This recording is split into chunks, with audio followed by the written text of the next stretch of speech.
Bienvenue sur Mathérapie. Dans le cadre du chapitre sur les fonctions exponentielles et logarithmiques, nous allons aborder la dérivée des fonctions exponentielles. Alors pour rappel, la dérivée de la fonction f de x, notée f' de x, est égale à la limite, lorsque h tend vers 0, de f de x plus h moins f de x sur h. Au moyen de la définition de la dérivée, dérivons la fonction f qui est définie comme étant une fonction réelle qui applique x sur a exposant x, où a est la base, et les conditions de restriction sur cette base, je vous le rappelle, a est un réel strictement positif différent de 1.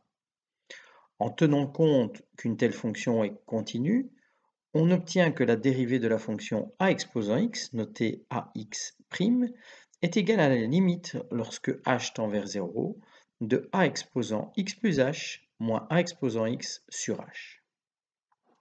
Alors, en utilisant les règles de calcul des exponentielles, on obtient que a exposant x plus h est égal à a exposant x fois a exposant h. En plaçant a exposant x en évidence au numérateur, la dérivée de la fonction a exposant x est égale à la limite, lorsque h tend vers 0, de a exposant x fois, entre parenthèses, a exposant h moins 1 sur h.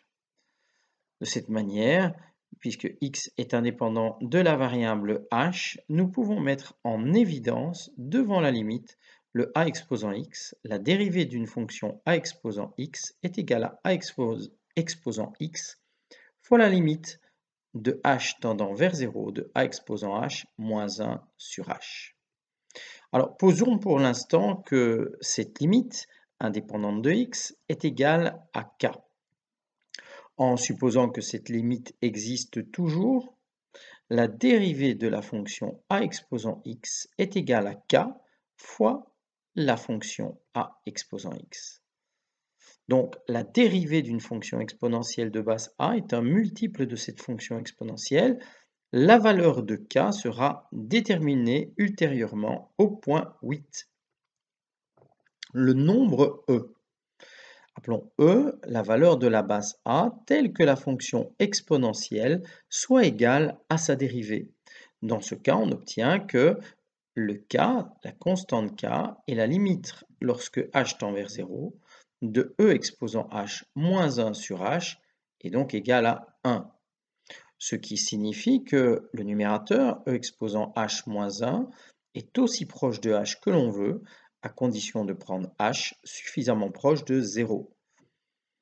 Donc e exposant h est aussi proche de h plus 1 que l'on veut, à condition de prendre h suffisamment proche de 0.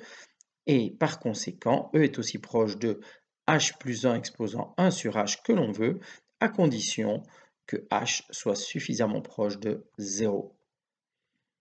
Donc, le nombre e est défini comme la limite, lorsque h tend vers 0, de 1 plus h exposant 1 sur h. En effectuant un changement de variable, en posant m est égal à 1 sur h, lorsque h tend vers 0, m tend vers l'infini, puisque l'inverse de 0 tend vers l'infini. Il vient alors dans cette expression que e est la limite, lorsque m tend vers l'infini, de 1 plus 1 sur m exposant m.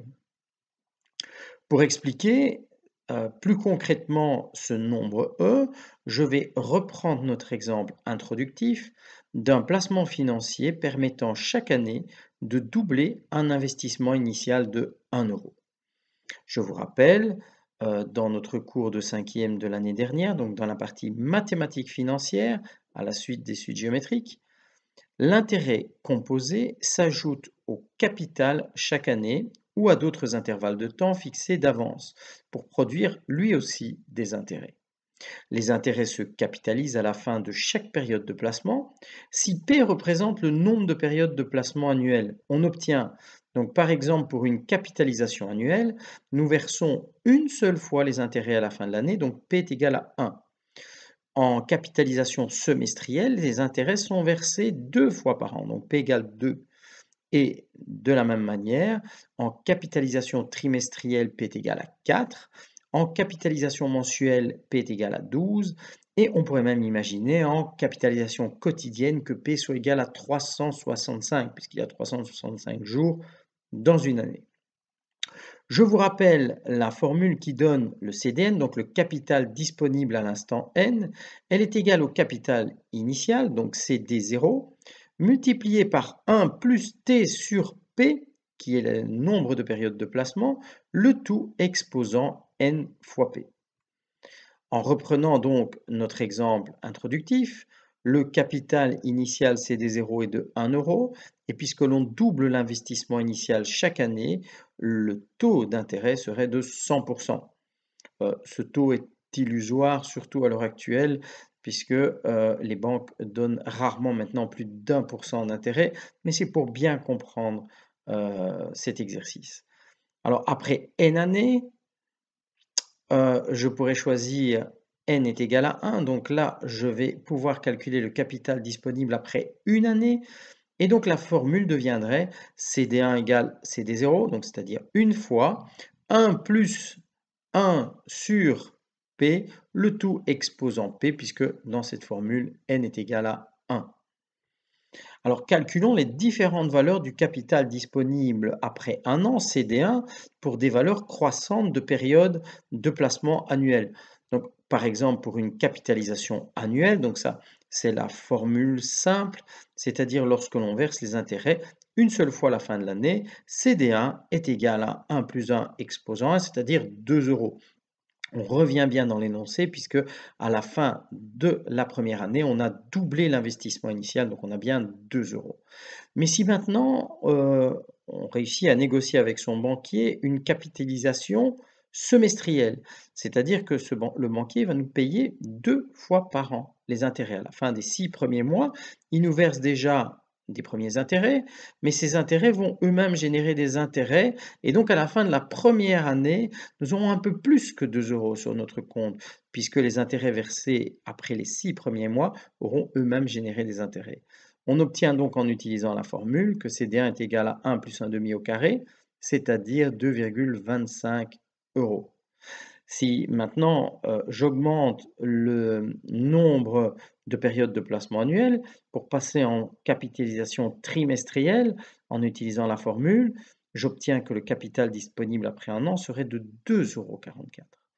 J'augmente encore mon nombre de périodes de placement annuel pour une capitalisation mensuelle. Donc si à la fin de chaque mois, le banquier nous verse nos intérêts, un peu comme nous le ferions, je vous rappelle, par un calcul de mensualité, donc tous les mois nous versons une somme pour reconstituer le capital emprunté, eh bien on obtiendrait 2,61 euros sur notre compte.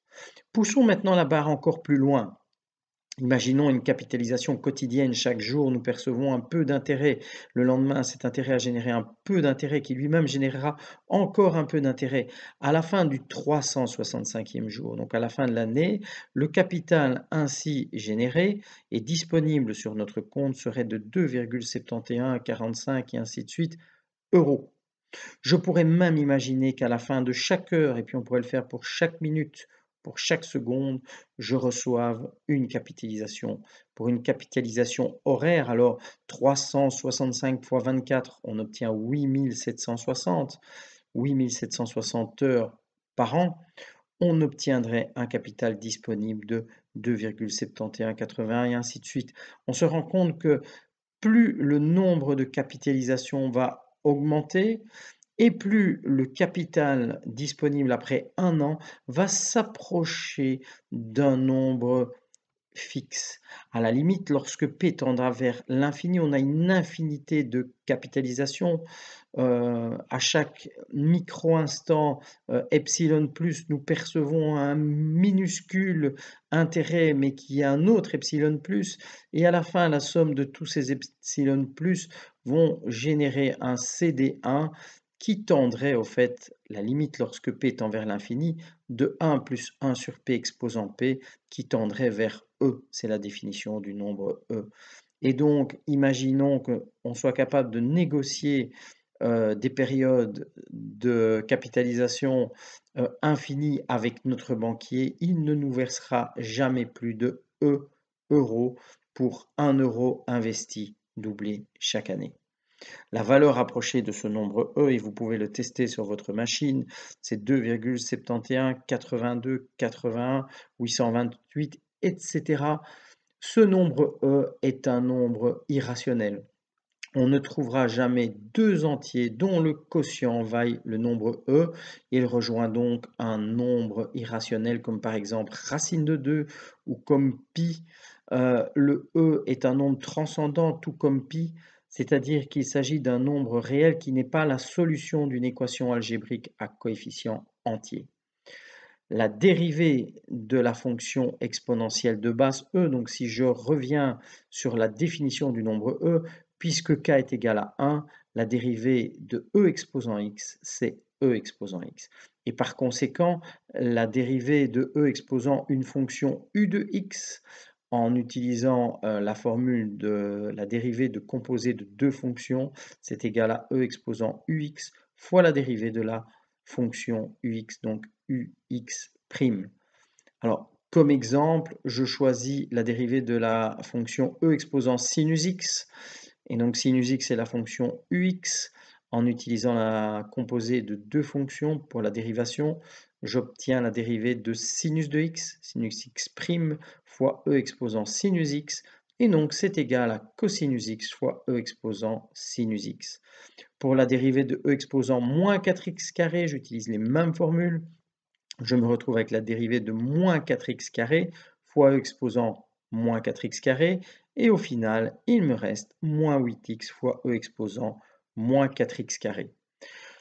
Voilà, j'espère que j'ai été clair pour la dérivée de ces fonctions exponentielles. Donc, je reviens dans une prochaine vidéo sur les dérivées des fonctions logarithmiques.